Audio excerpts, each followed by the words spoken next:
दोस्तों, अगर आप भी चाहते हैं कि भारतीय टीम विश्व कप जीते तो हमारी इस वीडियो को लाइक जरूर कीजिएगा। दोस्तों, ग्लेन फिलिप्स के बल्ले की आंधी में उड़ी एशिया चैंपियन श्रीलंका तो ट्रेंट बोल्ट की लहराती हुई गेंद उनके लिए बनी विश्व कप से बाहर होने की वजह आखिर कैसे? ट्रेंट बोल्ट और फिलिप्स के ऐतिहासिक प्रदर्शन की बदौलत न्यूजीलैंड के एक रोंगटे खड़े कर देने वाले मैच में रौंदा श्रीलंका तो आपको दिखाएंगे, साथ ही साथ इस सांसें थमा देने वाले मैच की पूरी हाईलाइट का भी वीडियो आपको दिखाएंगे। लेकिन उससे पहले आपको क्या लगता है कि भारतीय टीम फाइनल तक का सफर तय कर पाएगी या नहीं? हमें नीचे कमेंट बॉक्स में जरूर बताएं।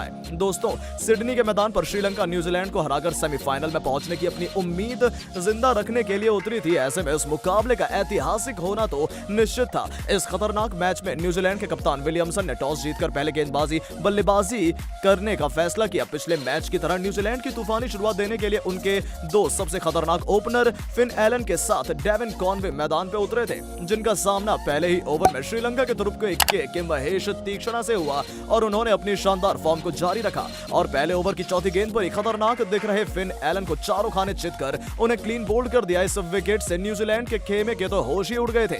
जी हां दोस्तों, एलन के आउट होने के बाद कप्तान केन विलियमसन अपनी टीम को संभालने के लिए आते हैं, लेकिन श्रीलंकाई गेंदबाजों की तूफानी गेंदबाजी से उनके लिए एक एक रन बनाना भी मुश्किल साबित हो रहा था। लेकिन तभी कुछ ऐसा हुआ जिसने पूरे न्यूजीलैंड को हिलाकर रख दिया। अगले दो ओवरों में कॉनवे के साथ केन विलियमसन दोनों सबसे भरोसेमंद खिलाड़ी पवेलियन लौट गए। युवा गेंदबाज रजिथा की लहराती हुई आउट स्विंगिंग डिलीवरी ने विलियमसन के बल्ले का बाहरी किनारा लेकर उन्हें पवेलियन दर्शन करा दिए, जिसे विकेट कीपर ने लपककर न्यूजीलैंड की कमर तोड़कर रख दी थी। उनकी टीम अब गहरे संकट में आ गई थी। लेकिन उसके बाद ग्लेन फिलिप्स ने डेरी मिशेल के साथ मिलकर न सिर्फ न्यूजीलैंड की पारी को संभाला बल्कि अपने कहर बरपाती हुई बल्लेबाजी से इतिहास रच दिया। दोनों बल्लेबाजों ने श्रीलंकाई गेंदबाजों की धज्जियां उड़ाकर रख दी थी और 50 रनों से भी अधिक की पार्टनरशिप कर दी। यहां दोनों श्रीलंका के लिए बड़ा खतरा बनते जा रहे थे, लेकिन विकेटों के गिरने का सिलसिला एक बार फिर से शुरू हुआ और मिचेल के साथ ऑलराउंडर जेम्स निशम भी बहुत जल्द पवेलियन लौट गए। हालांकि फिलिप्स मैदान पर डटे हुए थे, उसके बावजूद न्यूजीलैंड के लिए 140 रन बनाना मुश्किल लग रहा था।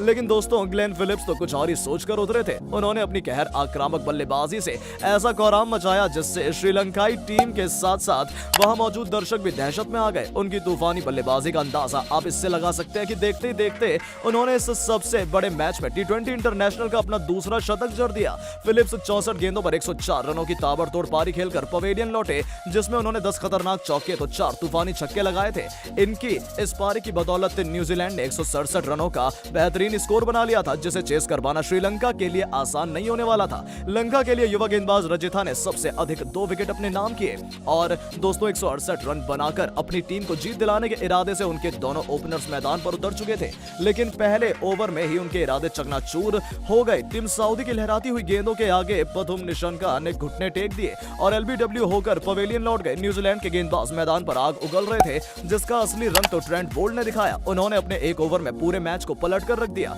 जी हां, पारी का दूसरा ओवर करने आए बोल्ट ने 2 गेंदों पर कुशल मेंडिस के साथ धनंजय डे सिल्वा को क्लीन बोल्ड कर लंका की पारी की कमर तोड़कर रख दी थी। उनकी कहर बर्बादी हुई गेंदों से श्रीलंकाई बल्लेबाज दहशत में आ गए और एक रन बनाने के लिए भी संघर्ष कर रहे थे। स्कोर बोर्ड पर अभी 5 रन भी नहीं लगे थे और अपने सबसे बड़े 3 बल्लेबाजों को गवा देने से लंका इस मैच में वापसी करना बहुत मुश्किल लग रहा था और दोस्तों इसे नामुमकिन बना दिया एक बार फिर से ट्रेंट बोल्ट ने, जिनकी बाहर जाती हुई गेंद पर असलंका एक बड़ा शॉट खेलना चाहते थे, लेकिन वो कब्र पर खड़े फिन एलन को अपना कैच थमा बैठे और श्रीलंका को मझधार में छोड़कर पवेलियन लौट गए।